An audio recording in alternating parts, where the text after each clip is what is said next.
Okay, I'm now in the basement of the home. As we start the walkthrough, you can see there's sort of like some living space on this side, not really finished, I would not say. First thing I wanted to note here is the floor. It's been painted over, but you can see that there are floor tiles below here based on the pattern and size. These are likely asbestos-containing tiles. It's in good shape. You can certainly encapsulate this further. Short of removal, carpeting is even considered proper encapsulation. The foundation walls have been dry locked. That's this white paint coating you're seeing. Some superficial cracking and signs of kind of residual moisture in the block. Not uncommon for these older homes. It doesn't look like an actively leaking basement, but certainly sealing the joint where the driveway meets the foundation wall here on this side will help. And again, maintaining the dry lock should also help. Coming over this way. Unfortunately, I'm not going to be able to run the plumbing today. This is your water main here. You can see it's off, and also the pipe there has been disconnected, and the home has been winterized. So that will have to be noted in the report. You can see there's antifreeze in the toilet here. Some smaller, I will be able to perform the sanitary scope. You can see they've cut up the concrete and replaced a section of the sanitary main, which is good. This standpipe here for the washer should be fully connected. You can see it's kind of just laying loose. Some newer plumbing, some newer PEX lines, and you have GFI protection on these outlets. There is both electric and gas for a clothes dryer. This gas line is not properly secured. So if you're going to go electric, that could even just be removed. Electrical panel is in good condition. The furnace is working fine. It needs to be cleaned and serviced, certainly. That would be the recommendation. Water heater here as well. This is due to the home being winterized, is also off. You can see the shutoff valve is off.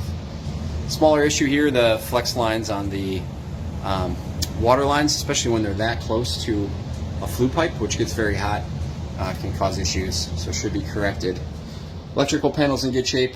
There is, of course, knob and tube wiring, which is pretty consistent with homes in this area. Other than that, foundation looks like it's in good shape. There's some older shutoff valves here. See the water valves. Always recommend proactive replacement of those. Oftentimes they seize or start to leak. And there is a need for carbon monoxide detectors on this level of the home. All right, I'm going to shut the video off and head upstairs and complete the rest of the walkthrough. I'm now in the main level of the home. As I start the interior walkthrough, you can see the windows here are newer vinyl replacement. However, there's a number of failed thermal seals. You can kind of see that discoloration and condensation is between the panes of glass, which is something that can be repaired, but is noted as a defect because it is a failed component. There are no appliances present here currently. And as I mentioned, in the basement, there is knob and tube, and you can see here an example of a 3-prong outlet, many of which are ungrounded, which that really should be a two-prong outlet. So again, we can see they've replaced the picture window here, which oftentimes they leave, but every window's been upgraded in the home. You can hear the smoke detectors chirping. They need batteries. There is a carbon monoxide detector here, but there's one needed upstairs and also in the basement. Hardwood floors, which are in generally good condition. 2 bedrooms on this level. This is the larger of the two. Again, I can't run the plumbing, but here's a look at the bathroom. There is a ceramic tile surround, older cast iron tub.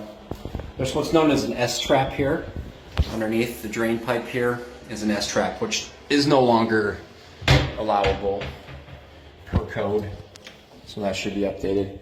There are these switches here for the fans that looks like it requires a battery, and they're not working. So something to note there. It would control this fixture. And again, this room here also has the two windows have failed thermal seals, but otherwise windows are functional. Gonna head upstairs. Again, common with these homes, the upstairs is finished. Again, you need a smoke and CO detector up here. That's what we noted in the report. But there is this nice kind of pine paneling here. And again, there's a mix of outlets up here. You can see there's a 2-prong, and then also some ungrounded 3 prongs as well. Drywall ceiling, most of the space is finished. There are more of those asbestos tiles in this closet. They could be underneath the carpeting too. You can see these tiles here are cracked, which certainly isn't ideal. Minimally, that should be cleaned up. And again, you could put something over it, a different type of flooring, LVP, something along that line to encapsulate it. The knob and tube looks like it's in generally good condition. You can see it. That's some of the wiring that's visible here. It's up out of the insulation and mounted to the roof framing, which is good. So with that is the video walkthrough. I'll send everything over later this evening. If you have any questions, please let me know.